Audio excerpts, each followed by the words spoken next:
সাদা কুকুর এসে কোনো কথা বললো না, শুধু বললো যে তোর বেটা কোথা। যে আব্বা বললো আমি জানি না, আর অমনি পকেট থেকে গুলিটা বাই করে পটাম করে আব্বাকে গুলি করে দিল।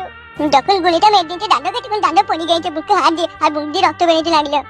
এমএলএ বিকাশ দত্ত, মৃত্যুর স্বাদ যে কত ভয়ানক হয় তা তোকে আমি হারে হারে টের পাইয়ে দেবো। তুই সুরের বাচ্চা আমার বাবাকে গুলি করে অনেক বড় একটা অন্যায় করলি তুই। ওগো তুমি আমার কাছে একটা কথা শোনো, দেখো এমএলএ সাহেবের সাথে দিনের দিন আমাদের শত্রুতা বেড়েই চলেছে, আর এইভাবে যদি শত্রুতা থাকে তাহলে তো একদিন আমাদেরকে বাড়িতে এসে সবাইকে গুলি করে মেরে দেবে গো। আজকে থেকে শুরু হবে এমএলএ বিকাশ দত্তের সাথে আমার এক কঠিন যুদ্ধ। হয় সেই যুদ্ধই আমি মরবো, না হলে এমএলএ বিকাশ দত্তকে মারবো। ওগো তুমি আমার কাছে একটা কথা শুনবে? আমি আর কোনো কথা শুনতে চাই না, আমি এখন শুধু দেখতে চাই এমএলএ বিকাশ দত্তর লাশ। আমার বাবাকে গুলি করেছে একটা, আর আমি ওর বুকে পুরো একদিন খালি করে দিতে চাই।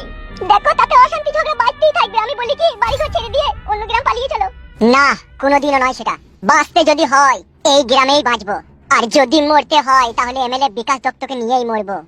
দেখো আব্বা, ঠান্ডা কুকুরকে আগে মারবা, ওই দাদুকে গুলি করে দিয়েছে। ও সুরের বাচ্চাকে তো যেই মাঠে পানি নাই সেই মাঠে লিগিয়ে ওকে ভর ভর ভর ভর করে জবাই করবো, তবেই আমার নাম ফুটো। তোর নাম ফুটো না হয়ে বৈদ্য মামিকে হইলে আরো ভালো হইতো। ও গাড়িতে চাপা জমাই, ও লরিতে চাপা জমাই, তুই আর কত জ্বালাবি আমাদেরকে? বুড়ি বাপটা যে তোর মধ্যে বসেছে সেই দিকে কোনো হুঁশ আছে? ও ফাটা কুকুর বেটা, চোখ দুটো তোর গলিয়ে দেবো ওইভাবে তাকাইলে আমার পানে। তুই লাগি তোর বাপকে যে গুলি করে দিয়ে গেল ফাটা কুকুর বেটা, তোর কি জানা দয়া মায়া হয় না? হ্যাঁ ফাটা কুকুর বেটা। দেখেছিস বউ, তোর মা খাটি না আমাকে খাটি ভুল বুঝে। এমা তুই চুপ গালগালাজি করিস না, ও ঠিক ব্যবস্থা করবে। ও কি ব্যবস্থা করবে? ওর সাথে একটু বাজ পড়া, ওর বাপটা মরে গেলে তখন চিতাই লিগে চাপাবে নাকি ও? শাশুড়ি মা, আমার বাপকে গুলি করেছে, শুধু তোমার কষ্ট একাই হচ্ছে নাকি আমার কি কষ্ট হচ্ছে না?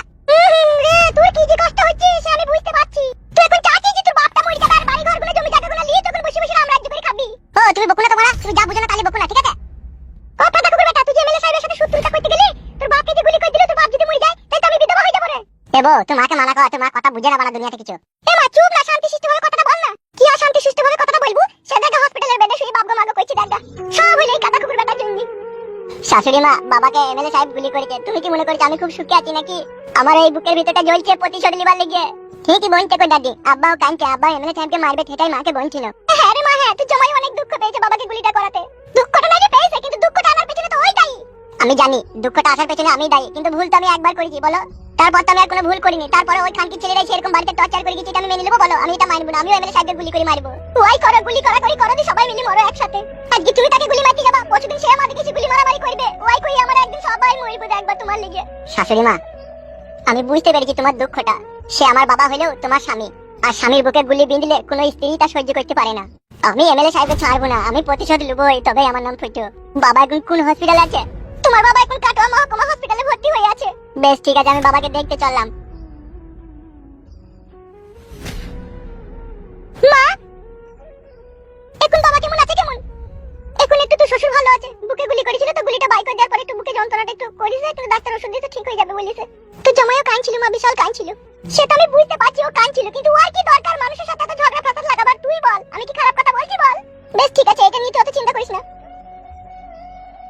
তুই এক কাজ কর, তুই শ্বশুরের লেগে একটু গরম ভাত আর একটু বাদাম বেটে দিছিলি, যা সে খাবে বললি, ভোগ লেগেছে তার।